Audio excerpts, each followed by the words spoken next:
عاملين ايه يا ابطال؟ يا رب تكونوا بخير كده. خليني اتشيك على الصوت.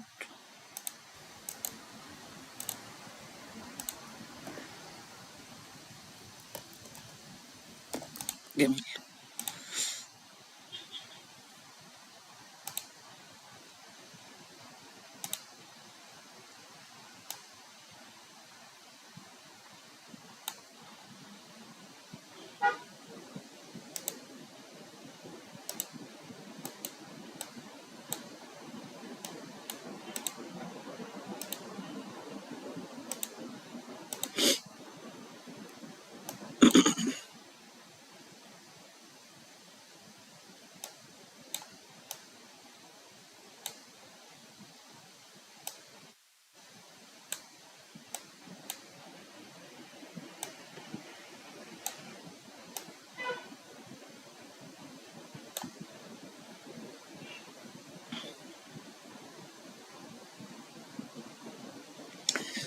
طبعا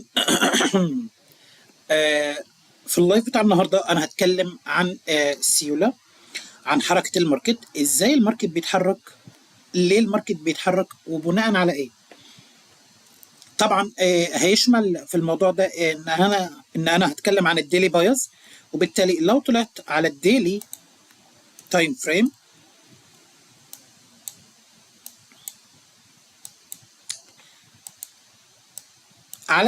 فريم لو تاخد بالك السعر حاليا بيتريد داخل الجاب اللي موجوده هنا، وطالما السعر ما عمليش اي اغلاق خارج الجاب، لان لو تفتكر في التحليل الاسبوعي قلت لك السعر يثبت ان هو بيرش او ان هو سلبي في حاله اغلق تحت الجاب اللي موجوده هنا وكسر القاع اللي موجود هنا. طالما السعر ما كسرش الجاب اللي موجوده هنا باغلاق، اذا انا لسه بفكر في الاتجاه البولش او في الاتجاه الايجابي. طيب، في اللايف اللي فات قلت لك السعر بيستهدف القاع اللي موجود هنا كدرو اون ليكويديتي، وبالفعل السعر نزل اخده يوم الثلاث. طيب، ننزل على ال1 مينت تايم فريم نشوف السعر فيه ايه. سيوله سايبها طبعا نظرا لان في خطاب للرئيس الامريكي، فالسعر اوريدي عمل الحركه اللي انا اوريدي كنت مستنيها اثناء الافتتاح. طبعا الباي سايد ليكويديتي اللي موجود هنا هو كان درو اون ليكويديتي، الباي سايد اللي موجود هنا كان درو اون ليكويديتي، اللندن هاي اللي موجود هنا كان درو اون ليكويديتي، ومن بعديها لو وصلت لل 15 دقيقه هلاقي ان انا عندي هنا ريلاتيف ايكوال هاي كدرو اون ليكويديتي لحركه السعر. السعر اوريدي هنا خد كل السيوله اللي موجوده هنا استهدافا لقمه جلسه لندن. طيب، نزولا على ال1 مينيت تايم فريم، انا خلاص الحاجات دي بالنسبه لي خليني اعملها باللون الجراي. طالما هي باللون الجراي ده معناها ان دي كانت تارجت لحركه السعر، والسعر اوريدي خلاص اخدها.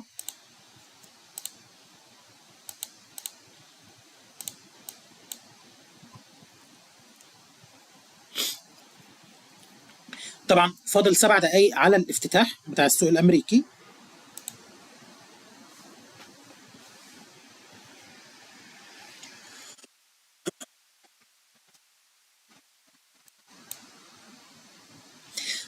السعر هنا سايب لي ليكويديتي او ريلاتيف ايكوال لو، اللي هي القيعان اللي موجوده هنا. خلينا نشوف السعر هل هيتوجه وياخد السيوله دي ككاونتر موف، ينزل ياخد السيوله اللي موجوده هنا ويصعد بعد كده للاعلى، ولا السعر هيعمل اجنور للريلاتيف ايكوال لو اللي موجودين هنا.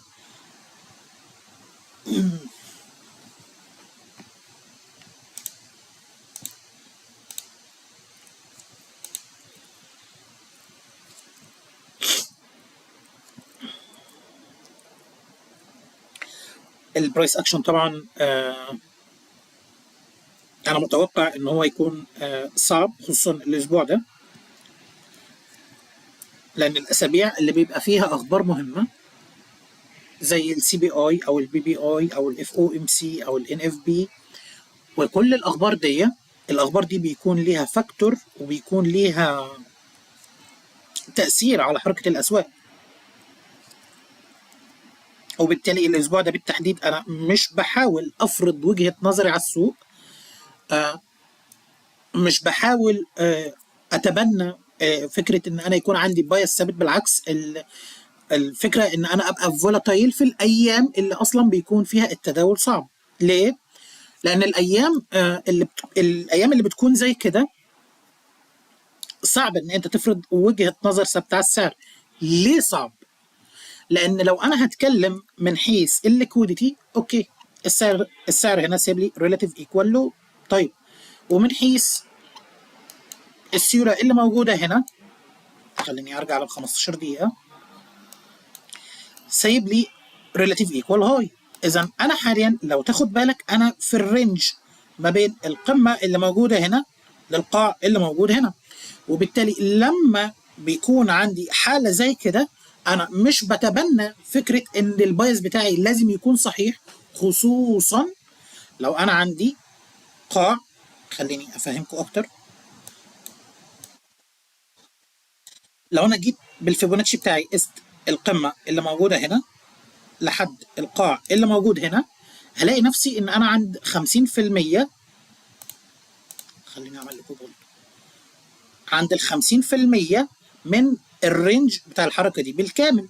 طيب، لما يكون عندي رينج متكون زي كده، انا دايما دايما دايما بحاول اركز على السيوله، ولكن على الشورت تيرم. زي ايه السيوله اللي على الشورت تيرم؟ زي الباي سايد اللي باللون الجراي، الباي سايد اللي باللون الجراي، اللندن موف اللندن هاي اللي باللون الجراي. دي ايزي سمبل كلير درو اون ليكويديتي لحركه السعر. لكن في حين وصول السعر لل 50% من الرينج القمه اللي موجوده هنا للقاع اللي موجود هنا، في الحاله دي التحيز بتاعي مش بيكون اكيوريت. خليني اقولها لك بالشكل ده، مش بيكون اكيوريت، مش بيكون دقيق 100%. وبالتالي في الحاله دي انا لازم اراقب الماركت واشوف الماركت هيتعامل ازاي مع الليكويديتي او مع السيوله اللي السعر سايبها. طبعا انا عندي القاع، سوري، الاغلاق بتاعت الشمعه اللي موجود هنا، وعندي الافتتاح بتاع الشمعه اللي موجوده هنا.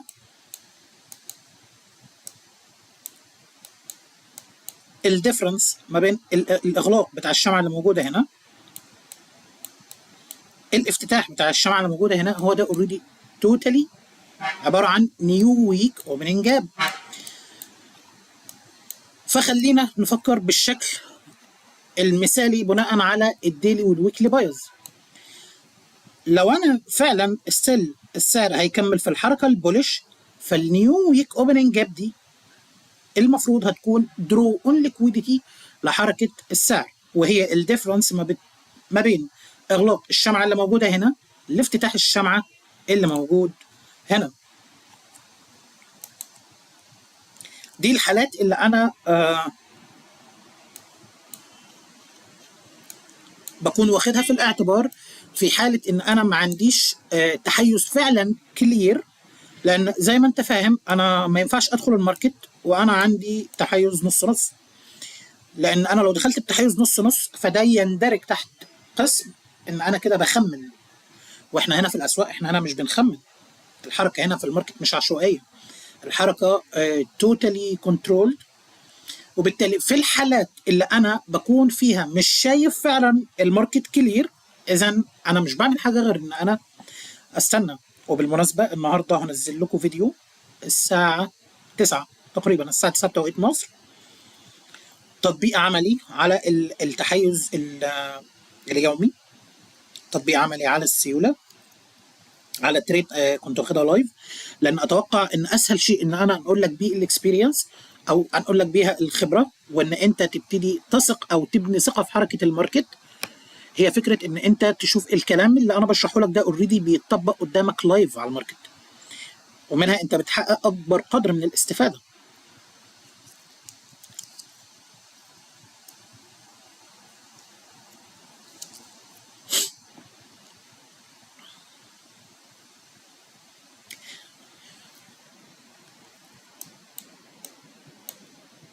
طبعا اي فيديو انا بنزله او اي شرح انا بنزله في ناس بتكون فاكره ان السبيل الوحيد للنجاح في التداول هو ان انت تحضر فيديو او تحضر لايف او تحضر تريد. انا منفذها لايف على الماركت. بتاخد الكونسبت بتاع ان الفيديو ده هو بالنسبه لك النقله النوعيه في مستوى الفهم، وللاسف دي معلومه مش صحيحه، لان الاسواق دايما دايما دايما آه ما تتوقعش انك تفهمها من فيديو واحد او من لايف واحد. وبالتالي الحاجة الوحيدة اللي فعلا تخليك تكتسب خبرة هي فكرة الإعادة. لأن أنا دايما وخلي بالكم لأن الكلام ده أنا بيجي لي كتير، يعني في معلومات كتير أنا بقولها أنت بمستوى الخبرة بتاعك. أنا ما أعرفش طبعا أنت مستوى الخبرة بتاعك واصل لحد فين، ولكن بمستوى الخبرة بتاعك بتكون فاكر دايما أنا فاهم الجزء ده والجزء ده مش محتاجه، أنا فاهم الجزء ده والجزء ده مش محتاجه، أنا فاهم النقطة الفلانية دي ومش محتاج دي. وللأسف ده بيكون غلط، لأن انت اوريدي لما بتيجي عندي تشوف حركه الماركت او بتتعلم، خصوصا ان انا بطبق الحاجه دي على الماركت لايف، فانت بتلاقي ان انت عندك مفاهيم كتيره جدا جدا بتكون مبنيه غلط. بتكون رؤيه الماركت بالنسبه لك مش صحيحه بناء على خبره انت بنيتها. وبالتالي عشان كده دايما بوضح ان فكره ان انت تكتسب خبره هي مش هتيجي من فيديو، مش هتيجي من لايف، مش هتيجي من صفقة انت بتاخدها، بل بالعكس الموضوع هو اشبه بالممارسة. ولكن الفكرة ان انت لما تمارس لازم تكون فاهم كويس ان انت الكونسبتس دي بتطبقها بشكل سليم، بتطبقها بشكل صحيح، وبناء على ده بتبتدي تبني الخبرة بتاعتك واحدة واحدة مع الماركت.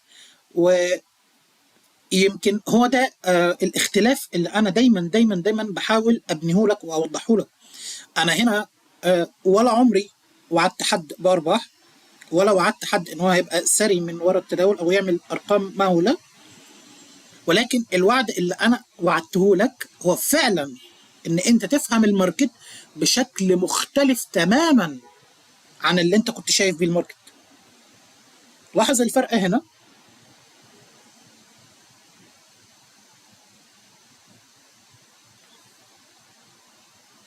يهمني جدا انك تفهم الماركت، لان الماركت هنا مش حاجه احنا حافظينها وبنعملها، لا بالعكس.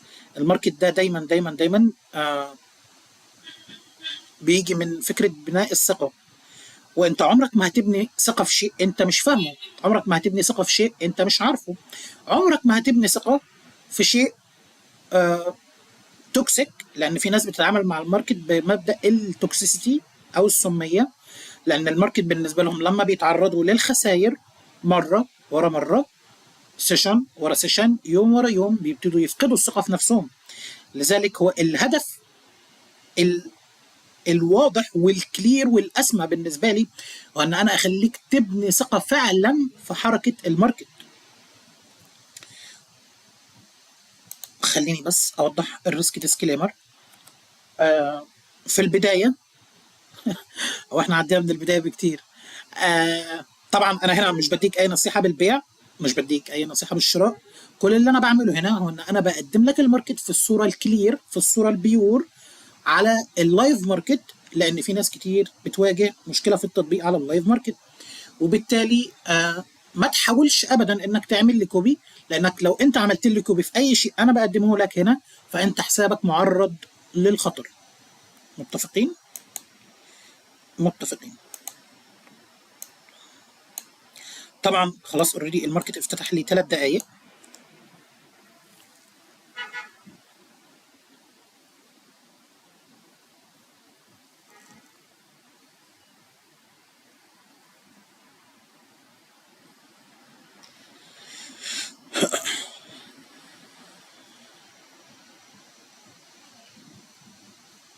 لاحظ ان السعر هنا بيتم تداوله داخل الجاب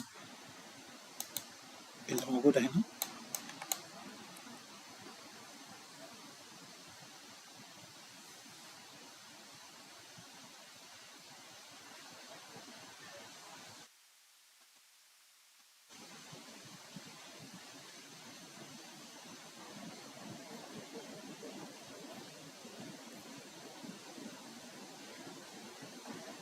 عشان الماركت يوريني الرغبه بتاعته في ان هو ينزل ياخد السيل سايد اللي موجود هنا. عايز اشوف السعر يحول الجاب اللي موجوده هنا لانفرجن فير فاليو جاب.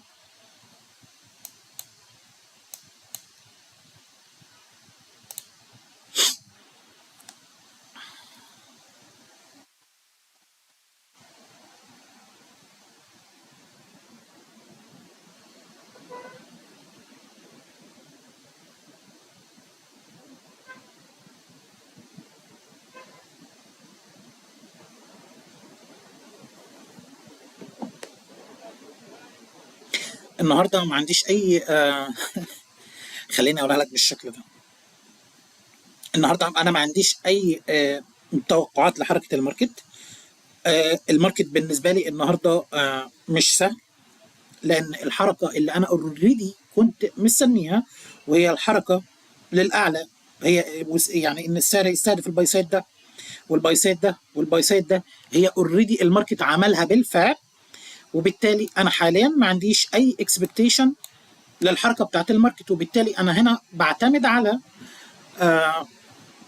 على خبرتي اللي انا اكتسبتها من الشرط.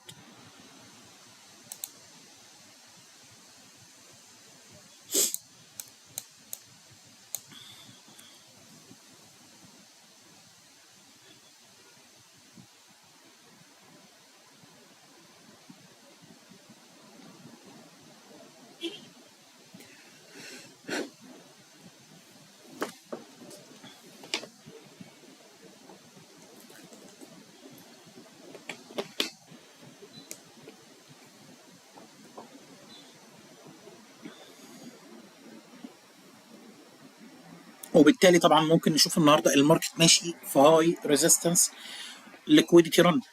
ده شيء ممكن نشوفه النهارده على فكره يعني.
لاحظ ان السعر بيتم تداوله داخل الجاب اللي موجودة هنا.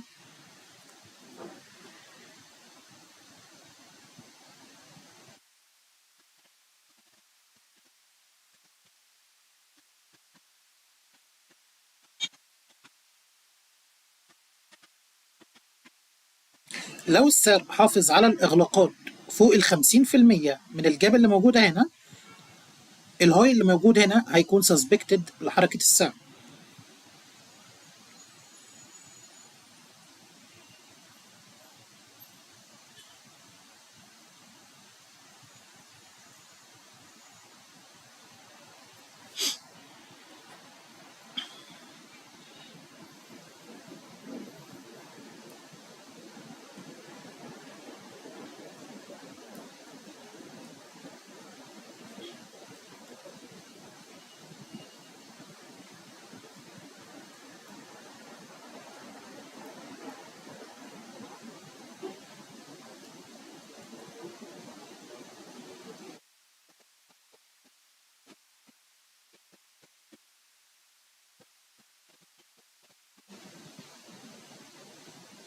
طبعا الجاب اللي موجودة هنا دي في حالة إن السعر هياخد منها رياكشن، الجاب اللي موجودة هنا لازم تثبت نفسها في الحركة. تثبت نفسها يعني إيه؟ يعني السعر ما يسيبليش أي أجسام شموع فوق ال 50%. خليني أعمل لكم زوم. ده الشيء بالنسبة لي المفضل للحركة، إن أنا ما أشوفش السعر يسيب لي أي أجسام فوق ال 50%.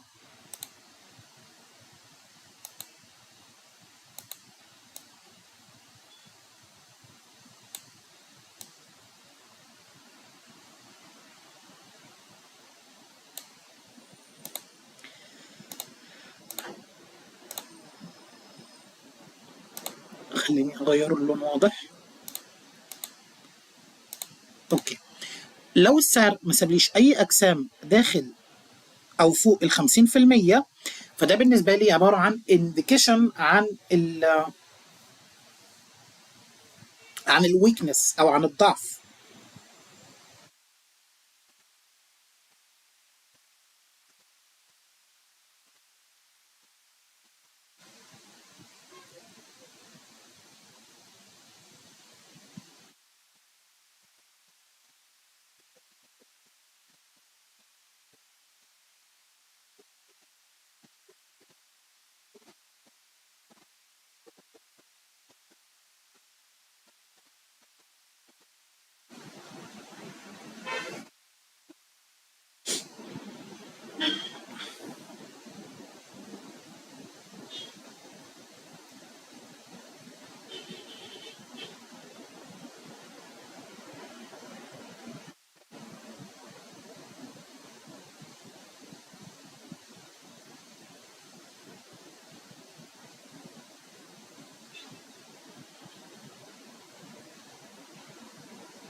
طبعا هي دي الأعراض بتاعة الهاي ريزيستنس ليكويديتي ران، إن السعر يعدي من البي دي ار اي مرة، يصعد فوقيه مرة تانية.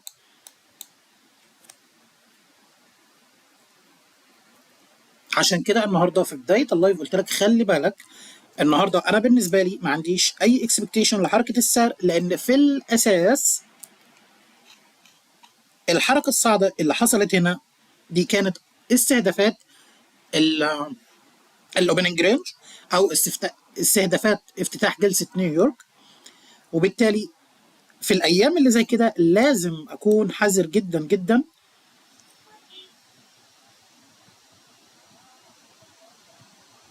وما بحاولش افرض وجهه نظري على الماركت.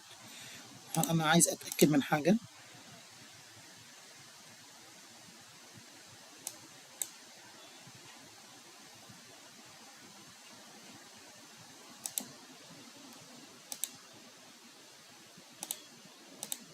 تمام.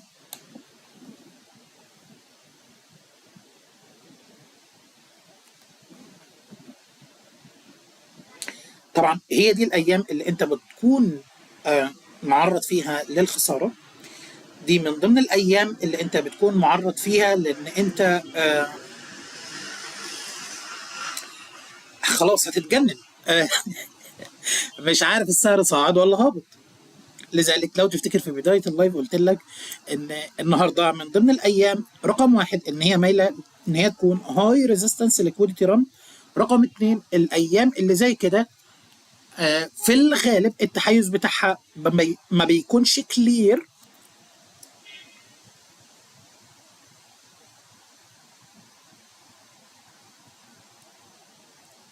لذلك ما تحاولش ابدا ابدا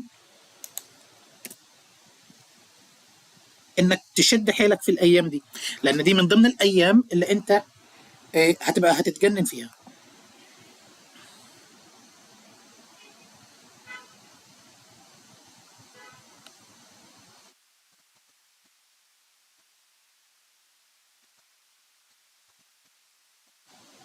ولكن خلينا نتكلم بمنطقيه. خليني اعمل زوم هنا. لاحظ ان انا عندي سوينج لو، سوينج هاي، بعد كده سوينج لو. القاع اللي موجود هنا خد لي القاع اللي موجود هنا، والماركت اتحرك بشكل شارب. خلينا نشوف السعر هيتعامل مع الجاب اللي موجوده هنا ازاي.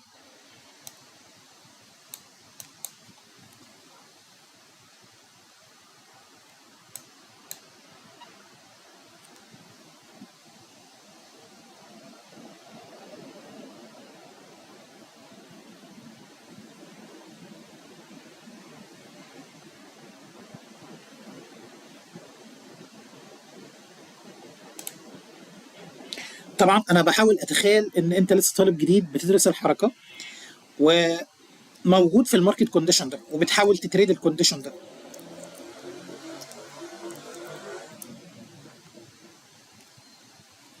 او بحاول اتخيل ان انت واحد لسه بتبتدي تريدنج وانت اوريدي بتفتح بوزيشنز على الحساب الديمو وبتفكر تنقل للحساب الحقيقي، وكان اول يوم ليك بالحساب الحقيقي هو اليوم اللي زي ده. يعني متخيل فكره ان انت موجود في يوم زي ده ولسه بتبدا بالحساب الحقيقي، بتبقى خلاص هتتجنن. انا كل حاجه بعملها صح ومع ذلك التريد مش ناجحه. ليه؟ ما هي دي فكره الاكسبيرينس او الخبره. لان الاكسبيرينس وبالخبره والخبره للاسف دي مش حاجه انا اقدر اديها لك ببقي. الاكسبيرينس والخبره دي حاجه انت بتكتسبها من الممارسه، من الشيء اللي انت بتعمله. فالايام دي هي بتكون احسن من يعلمك. وبالتالي لو انا هديك نصيحه، لما يكون عندك ايام زي اللي فيها اخبار زي اللي انا قلتها في بدايه اللايف، او ايام زي اللي بتكون الماركت مايل فيها للهاي ريزيستنس ليكويديتي ران، او ايام تكون انت فيها في منتصف الرينج زي ما شرحت في بدايه اللايف، فيفضل انك تبتعد تماما عن المورنينج سيشن. يفضل انك تتريد البي ام سيشن. البي ام سيشن هتكون كلير، هتكون واضحه، هتوفر لك سيت ابس بشكل نظيف، الماركت بيتحرك فيها بشكل كلين. لان طبعا الحركه اللي قدامي دي مش حركه كلين.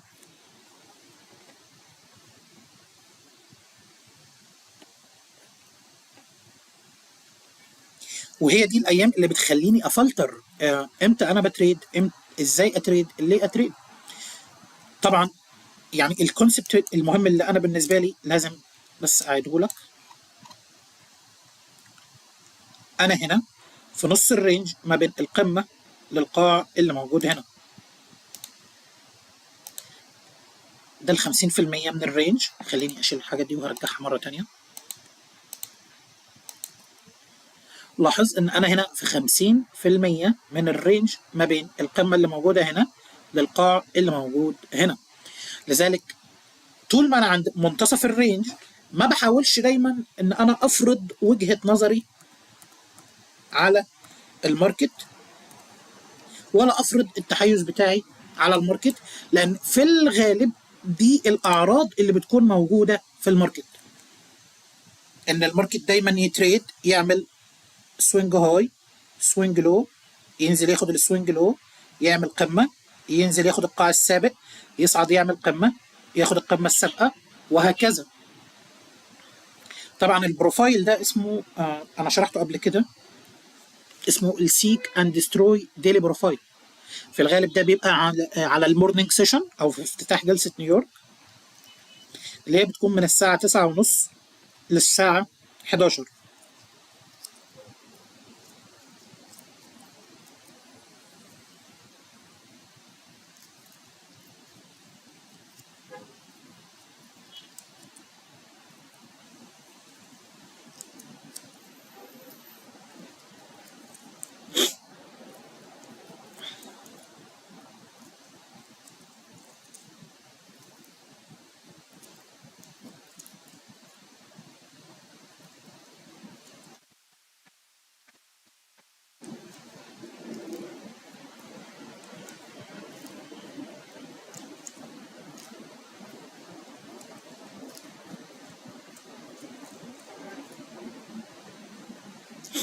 خلينا نشوف لو السعر لو السعر سحب لي القمة اللي موجودة هنا، هيوفر لي برش سيت اب، ولا السعر هيكمل صعود للأعلى؟ خليني أحدد لك القمة.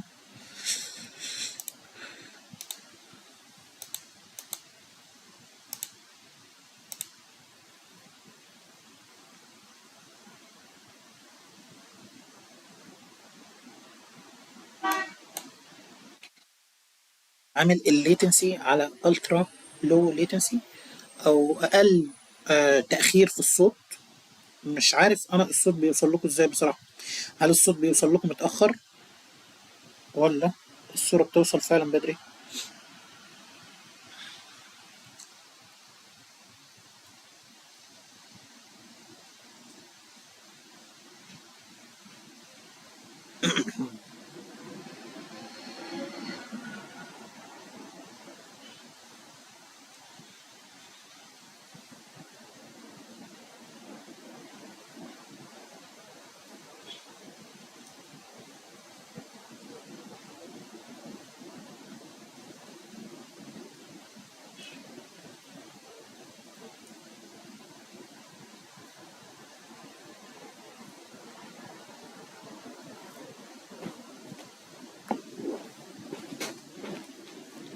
عشان اكون صريح معاك،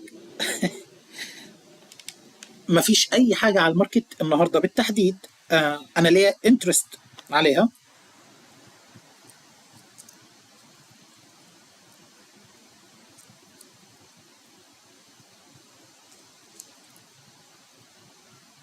لان السعر اوريدي سايب ريلاتيف ايكوال لو تحت، سايب ريلاتيف ايكوال هاي فوق.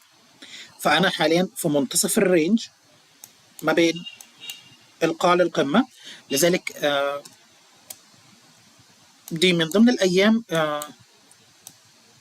اللي انا ما بيبقاش ليا انترست نهائي للاي ام سيشن، او ما عنديش اي انترست ان انا اتريد الاي ام سيشن.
وهي دي فكره ان انت تفهم ازاي تتجنب الخسائر. ازاي انا اقدر اتجنب الخسائر؟ انا وضحت لك ده في البدايه. لما اكون عندي يوم، اليوم ده انا اقدر اشوف فيه الاتجاهين زي بعض، فاليوم ده بيكون هاي probability ولا لو probability؟ اكيد اليوم ده بيكون لو probability. وبالتالي اليوم اللي زي ده المفروض انت تبعد تماما فيه عن الماركت. ما تحاولش ابدا انك تتريد الماركت، لان انت لو بتتريد الماركت في الكونديشن اللي انت شايفه ده، فانت بتخمن، انت بتتوقع. والمشكله اللي بتيجي هنا من التوقع ان انت بتبتدي تبني نتائج على التوقع ده. ما انا عملتها مره، اول مره دي كانت صح، مش هتقول ان السبب اللي حصل فيها كان ناتج عن توقع، لا، هتنسب دايما الفضل للنتيجه. وطول ما النتيجه كانت ايجابيه فانت هتقول ايه؟ هتقول اذا انا توقعتها مره وكان عندي تحيز 50-50 وفرضت وجهه نظري على الماركت ومشيت معايا. فدي من ضمن الحالات ومن ضمن الحاجات اللي انت لما بتيجي بتعملها وبتبتدي تبني عليها نتائج، دايما لما تيجي تعملها للمرة الثانية، للمرة الثالثة، للمرة الرابعة، بتبقى انت ايه اللي عايز تشوفه؟ انت عايز تشوف نفس النتائج عشان انت عملتها اول مرة وجابت نتائج. فهمتوني؟ فدي من ضمن الحاجات اللي لازم تاخد بالك منها، لان محدش، يعني هي دي للأسف المشكلة، محدش هيكون صريح مع نفسه غير نفسه. للأسف لو انت ما عندكش حتة ان انت تتكلم مع نفسك بكل صراحة، ما عندكش حتة ان انت لازم تعمل جورنال او تدون. وطبعا لما انا هنا بتكلم على الجورنال او على التدوين، انا هنا مش بتكلم على تدوين الصفقات فقط، لا، لازم تدون كمان مشاعرك اثناء دخولك للتريد دي. ايه اللي انت كنت حاسس بيه؟ هل حسيت ان السعر بيتحرك بشكل، والشكل ده انت كنت موجود قدام الماركت وكنت بتتمنى انك تشارك فيه الماركت، ولا انت كنت قاعد قدام الماركت وانت اوريدي في تريد، والتريد دي عامله لك ارباح، وانت نفسك تقفل التريد دي، بتخاف تكمل في التريد دي مع ان السعر اوريدي ماشي في الاتجاه بتاعك؟ ولا عندك مشاعر ان انت تكون داخل تريد والتريد دي بتعكس عليك وانت مش عاوز الستوب لوس يتضرب، وبالتالي بتحرك الستوب لوس بتاعك وبتبعد الستوب لوس بتاعك عشان مش عاوز تشوف السعر بيضربه؟ كل المشاعر اللي موجوده هنا في حاله ما انت بتدونها، انت اوريدي حليت 50% من المشكله. لان للاسف المشاكل ما بتتحلش بالمخ، المشاكل بتتحل بالكتابه. لانك لما بتكتب المشكله، انت اوريدي انت عرفت ايه المشكله اللي انت بتواجهها، ايه المشكله اللي انت بتعاني منها، وبالتالي التركيز بتاعك كله اسمع اسمع اسمع، عشان الكلام ده مهم. لو انت حطيت ايدك على المشكله، تركيزك تلقائي هيتشفت من فكره ان انا عاوز اعمل ارباح، لان تركيزك هيتنقل لحته انا عايز احل رقم واحد، عايز احل رقم اتنين، وات ايفر ايه هو واحد، وات ايفر ايه هو اتنين. ولا نفترض هي فكره ان انت بتعاني من مشكله ان انت بتكون جوه تريد والسعر بيتحرك وبيعمل لك ارباح، وانت اوريدي بتركز على الارباح وعايز تقفل التريد. فبالتالي المشكله دي ايه العلاج بتاعها؟ ايه الحل بتاعها المشكله دي؟ الحل بتاعها والسبب الرئيسي في الاول، خليني اقول لك السبب الرئيسي. طيب، السبب الرئيسي رقم واحد ان انت لسه ما بنتش الثقه الكافيه في الماركت. دايما بتخاف من فكره ان انت تفوتك التريد، وبالتالي الشيء اللي انا بعمله معاك، في ناس ممكن تكون مش فاهمه القيمه بتاعته، ولكن انا بوعدك ان انت قدام هتفهم القيمه وهتفهم الفايده من الكلام ده. في ناس ممكن تكون مش مقدره الشيء اللي بيتقدم، من حيث ان هو عايز واحد بيتريد قدامه. طيب، تعالى نحسبها بالعقل. انا دخلت تريد قدامك وكسبت التريد، ماذا بعد؟ هل انت هتبقى تريدر لما انا اكسب تريد؟ طيب انا دخلت تريد وخسرت التريد، هتستفيد ايه؟ ماذا بعد؟ هل انت بقيت تريدر؟ لا، ما مش دي الحاجات اللي هتخليك تريدر. لما ندخل صفقه انت مش هتبقى تريدر، لما نكسب صفقه انت مش هتبقى تريدر، لما نخسر صفقه برضو انت مش هتبقى تريدر. ان انت تبقى تريدر ده شيء انت بتكسبه، شيء انت بتمتلكه. زي لما اقول لك انت ازاي بتسوق العربيه، هتقول لي بكل بساطه عادي، ده ما يعني موضوع بسيط، موضوع سهل. بفتح الباب، بحط رجلي على الفرامل او على الدبرياج، بعد كده الف. خليكم معايا ثانيه واحده معلش، ادوني ثانيه واحده.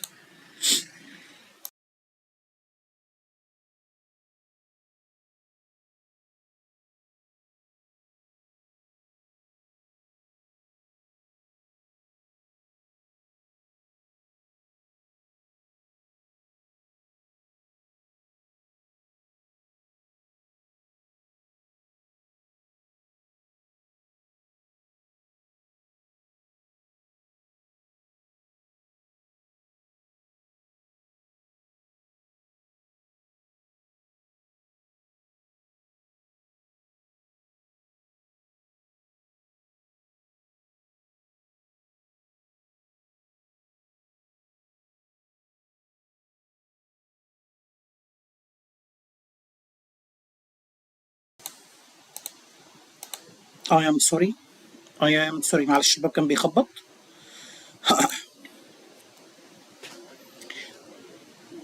يبقى عشان انت تكون تريدر جيد لازم الشيء اللي انت تكون بتعمله بكل انسيابيه، تكون فولاتايل، تكون عايز اجمع انالوجي مناسب. ولكن لو انا حبيت اجمع انالوجي مناسب هقول لك ان انت تعمله بدون ما يكون عندك خوف. يعني ايه بتعمله بدون ما يكون عندك خوف؟ يعني تكون متبني المايند سيت بتاعت اوكي، انا في ايام بنزل فيها بكون رايح فيها الشغل بالعربيه بتاعتي والاقي العربيه مره واحده مش شغاله، هي ذا سيم ايديا. انا ممكن اخش النهارده تريد والتريد دي تضرب لي ستوب لوس، بس انا عارف كويس جدا جدا ان بكره هلاقي تريد، السيشن اللي جايه هلاقي تريد، الاسبوع اللي جاي هلاقي تريد. طيب الكونسبت ده انت بتكتسبه منين؟ الثقه دي انت بتكتسبها منين؟ لما انا اقول لك انا عايز اشوف 1 2 3 في حركه السعر، والسعر فعلا يعمل الحاجه دي. طيب طالما الشيء ده ابليكابل على 1 سيشن، اذا الشيء ده كمان ابليكابل على الديلي رينج. لو انا شخص بتداول على الديلي رينج، اذا الشيء ده ابليكابل على الويكلي رينج. لو انا شخص بتريد على الويكلي رينج، اذا الشيء ده ابليكابل على رينج الساعه، شمعه الساعه. يبقى الشيء ده انا اقدر اعمله كل ساعه. هل لما انا بقول لك انا بتريد الديلي رينج بالكامل، هل ده معناه ان انا كل صفقاتي بخشها ربح؟ لا، في صفقات بخشها بيبقى فيها لوسز او فيها خسائر، والخسائر دي لو انت ما كانش عندك الكنترول فان انت تفهم كويس انا ليه النهارده التريده بتاعتي ممكن تفشل، ايه نسبه نجاح التريده بتاعتي النهارده، لو ما عندكش فكره ان انت تفهم ليه هيحصل معايا ده، ليه الماركت هيتحرك بالشكل ده، ليه الماركت هيعمل ده، فانت اوريدي في مرحله ان انت بتآمر، مش في مرحله ان انت بتتريد.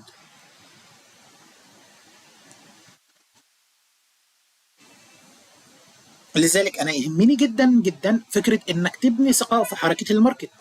ولما انا اجي افتح لايف كل يوم او افتح يوم او يوم لا، يعني لان غالبا ده اللي هيبقى السيستم اللي ماشي عليه الفتره الجايه، يوم او يوم لا، وبناء برضو على الجدول اليومي بتاعي.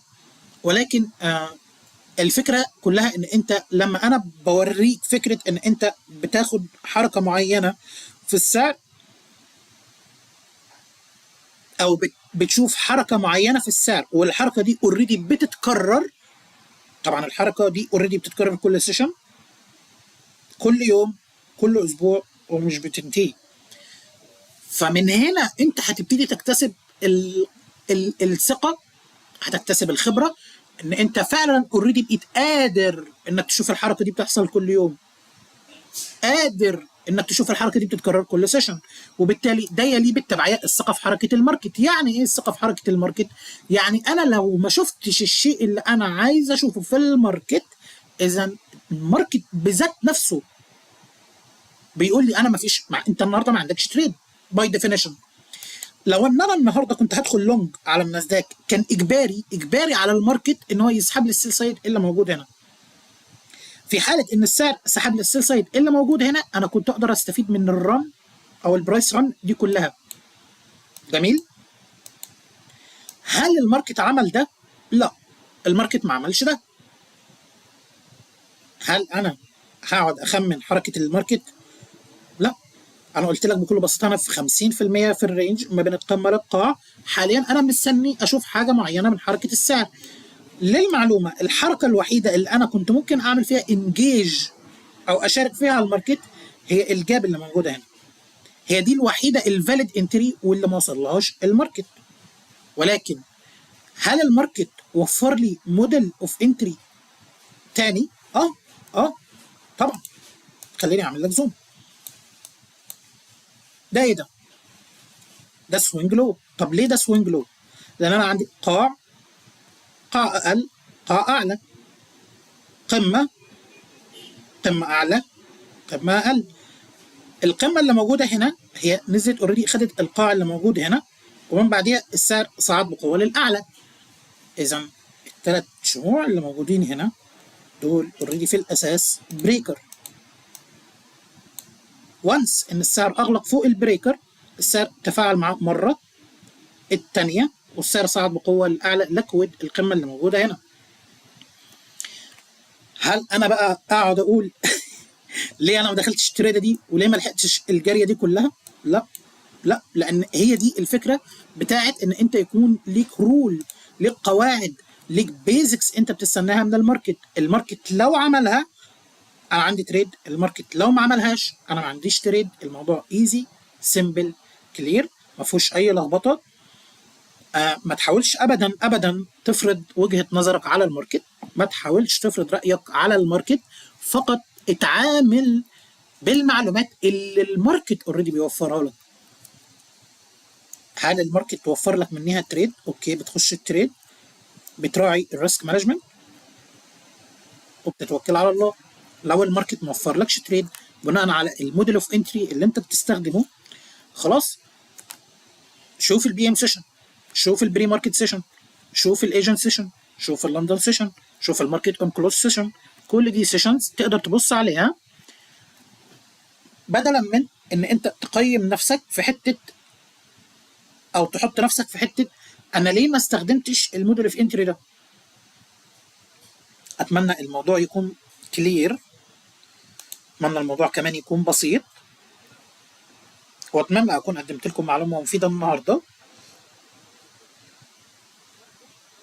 ان شاء الله لو لقيت حاجه واضحه في البي ام سيشن ممكن اشاركها معاكم.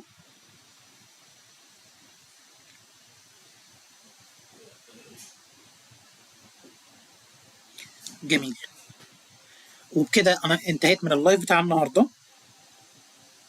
انا بتمنى لكم التوفيق، وبتمنى اكون قدمت لكم معلومه مفيده، وهنزل لكم فيديو النهارده ان شاء الله عشان الناس اللي مش فاهمه الديلي بايز، الناس اللي معاها مشكله في السيوله تفهم الفكره، ولكن على اللايف ماركت. اتوقع ده هيكون احسن في فكره ان انا نقول لك الاكسبيرينس على اللايف ماركت. انا بتمنى لكم التوفيق، وبتمنى اكون قدمت لكم معلومه مفيده كده يا رب.